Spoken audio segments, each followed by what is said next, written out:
Shalom, selamat pagi Bapak Ibu Saudara-saudari yang saya kasihi di dalam Kristus Yesus. Saat ini kita kembali lagi bertemu dalam renungan harian dari HKBP Resort Surabaya. Pada hari ini, hari Selasa tanggal 4 Agustus 2026. Sebelum kita mendengarkan firman Tuhan, terlebih dahulu kita berdoa.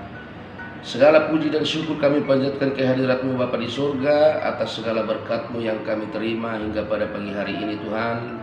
Tuhan memberikan kami napas kehidupan dan juga kesehatan. Ya Bapa, terlebih Tuhan telah memberikan kepada kami satu hari yang baru, yang tentunya hari ini adalah hari yang penuh pengharapan bagi kami Bapa, di mana kami akan melaksanakan segala aktivitas kami dalam satu hari ini. Lindungi kami Tuhan, jaga kami, tuntun kami supaya kami tetap berjalan di jalan yang Tuhan kehendaki. Sebelum kami beraktivitas, kami ingin terlebih dahulu menyerahkan hidup kami. Biarlah segala apa yang kami lakukan nantinya itu sesuai dengan keinginan Tuhan. Untuk itu Bapa, kami akan mendengarkan firman-Mu. Ajarlah kami Tuhan supaya kami dapat memahami firman-Mu dan bahkan melakukannya di dalam kehidupan kami sehari-hari. Terpujilah nama-Mu. Amin.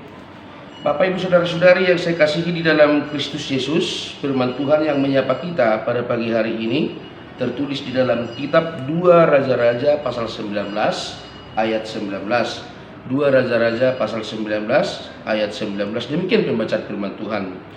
Maka sekarang ya Tuhan Allah kami, selamatkanlah kiranya kami dari tangannya, supaya segala kerajaan di bumi mengetahui bahwa hanya Engkau sendirilah Allah ya Tuhan. Kembali kami bacakan.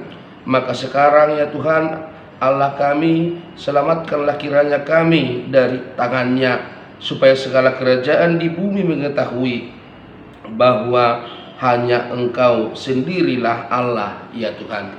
Di bahasa Batak, Ope ale jahuba di batanami, saya palua mahami siang tanganak, asatung manada saluhut harajau di tanoon, pabua sasadahodo di bata ale jahuba. Demikian pembacaan firman Tuhan. Bapak Ibu Saudara-saudari yang saya kasihi di dalam Kristus Yesus, nats ini adalah perkataan atau doa yang disampaikan oleh Hizkia kepada Allah ketika dia sudah mendapat ancaman dari Sanherib atau Raja Asyur, di mana pada saat itu Sanherib atau Raja Asyur memiliki kekuatan militer yang luar biasa, dan bahkan beberapa bangsa besar selain daripada Yehuda sudah mereka kalahkan.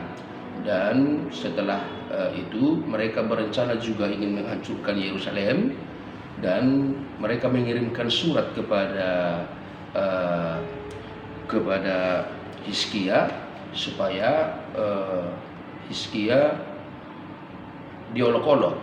Diolok-olok artinya mereka mengatakan bahwa Tuhan yang disembah oleh Hizkia itu, Tuhan yang disembah oleh Israel itu adalah sama seperti Allah Baal, sama seperti Allah-Allah lain, tidak punya kekuatan atau tidak punya kuasa, dan bahkan tidak akan mampu untuk menyelamatkan mereka daripada serangan Sanherib atau serangan Raja Asyur. Dan disinilah kita lihat bagaimana setelah Hizkia mengetahui atau membaca surat ancaman tersebut, dia betul-betul berdoa kepada Tuhan, dan bahkan tentu kita sudah banyak yang tahu dia sampai mengoyakkan bajunya dan dia memakai kain karung. Dia berdoa kepada Tuhan supaya Tuhan menyelamatkannya, supaya Tuhan menunjukkan kuasanya, dan tidak hanya tujuan daripada doa untuk menyelamatkan, tetapi Hizkia mau meminta kepada Tuhan, dia mau memperlihatkan kepada dunia ini atau kepada bangsa Asyur yang merasa hebat, yang merasa kuat, bahwa tiada Allah yang tertandingi selain daripada Allah Israel atau Allah kita.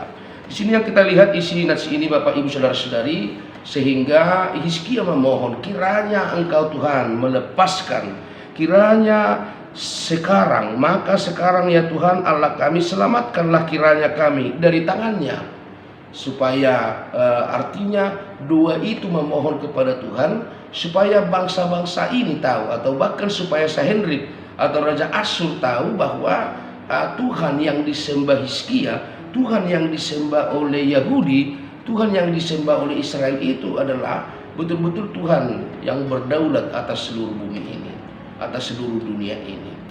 Jadi melalui pengalaman Hizkia ini, melalui doa Hizkia ini, kita diajarkan Bapak Ibu Saudara-saudari bahwa sejatinya di dalam kehidupan kita ini juga ada banyak seringkali tantangan, godaan, cobaan hidup yang kita hadapi. Kadang secara sadar atau tidak sadar kita sering mengutamakan diri kita, kekuatan kita. Kita sering mengandalkan relasi atau bahkan apa yang kita miliki. Kita melalui Hizkia kita melihat bahwa sejatinya ketika kita bertemu dengan yang namanya pergumulan yang mungkin menyita tenaga, pikiran, dan bahkan kita merasa bahwa kita tidak mampu lagi, maka yang terutama yang harus kita lakukan adalah memohon kepada Tuhan. Memohon kepada Tuhan sehingga Tuhan itu ikut campur tangan, dan bahkan kita mengutamakan Tuhan itu. Selain daripada masalah kita diangkat, tentu kita mau menunjukkan, memperlihatkan kepada orang lain, kepada dunia ini, bahwa memang betul-betul Tuhan kita itu ada dan peduli dengan kita. Tuhan kita itu berkuasa dan bahkan berdaulat atas hidup kita. Itu yang mau kita lihat di dalam nas ini Bapak Ibu Saudara-saudari. Jadi ini mengajarkan kepada kita bahwa supaya kita lebih dekat kepada Tuhan, supaya kita lebih dekat kepada Tuhan dan lebih menyerahkan hidup kita kepadanya. Artinya hidup ini bisa silih berganti, duka dan sukacita itu sering berganti. Artinya nas ini mengajarkan kita hubungan kita kepada Tuhan tidak boleh terputus. Kita harus lebih mengutamakan Dia di dalam hidup kita ini, supaya seperti apa yang dirasakan oleh Hizkia, Tuhan menolong dia, Tuhan memberikan mujizat untuk menyelamatkan, memenangkan mereka, menyelamatkan Yerusalem, supaya demikian juga terjadi di dalam hidup kita. Dan bahkan tak satu pun pergumulan hidup, tak satu pun cobaan, godaan yang bisa menghalangi atau menghambat hubungan atau kepercayaan kita kepada Tuhan. Itu yang kita lihat, sehingga melalui nas ini Bapak Ibu Saudara-saudari, marilah untuk lebih dekat kepada Tuhan, berdoa kepadanya.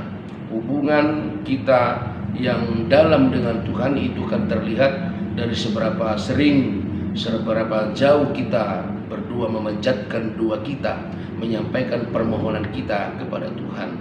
Jadi sehingga dengan hubungan itu, maka Tuhan akan selalu memalingkan wajahnya, memperhatikan apa yang menjadi kebutuhan kita, serta memperhatikan pergumulan kita dan apa kesulitan-kesulitan yang kita hadapi di dalam hidup ini. Tuhan tahu apa yang kita butuhkan, Tuhan tahu apa yang kita inginkan di dalam hidup kita ini. Semua ada di tangannya. Sehingga marilah amang-inang bermohon kepada Tuhan, meminta kepada Tuhan melalui doanya, supaya Dia juga mengulurkan tangannya, membantu kita, menyelamatkan kita, memenangkan kita dari setiap percobaan hidup atau tantangan hidup yang kita hadapi di dalam kehidupan kita sehari-hari. Semoga kita dikuatkan amang-inang, Tuhan Yesus menyertai kita. Amin. Kita berdoa. Terima kasih Tuhan atas firman-Mu yang menyapa kami pada pagi hari ini. Biarlah firman-Mu berakar dan berbuah di dalam kehidupan kami, dan berbuahkan buah yang manis, sehingga kami tetap menjadi saksi-saksi Kristus di dalam kehidupan kami. Kami serahkan hidup kami Bapa hanya ke dalam tangan-Mu. Biarlah Roh-Mu yang berkuasa atas kami dalam menjalani hari-hari kami, dalam melaksanakan segala kegiatan, aktivitas dan pekerjaan kami. Biarlah Tuhan selalu melindungi kami. Biarlah Tuhan selalu mengajar kami, supaya kami tetap dalam kehendak-Mu. Terpujilah Engkau Bapa.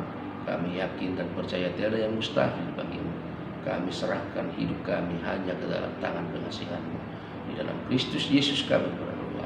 Anugerah dari Tuhan kita Yesus Kristus, kasih setia dari Allah Bapa, dan persekutuan Roh Kudus kiranya menyertai kita sekarang sampai selama-lamanya. Amin. Selamat pagi Bapak Ibu Saudara-saudari, selamat beraktivitas. Tuhan memberkati.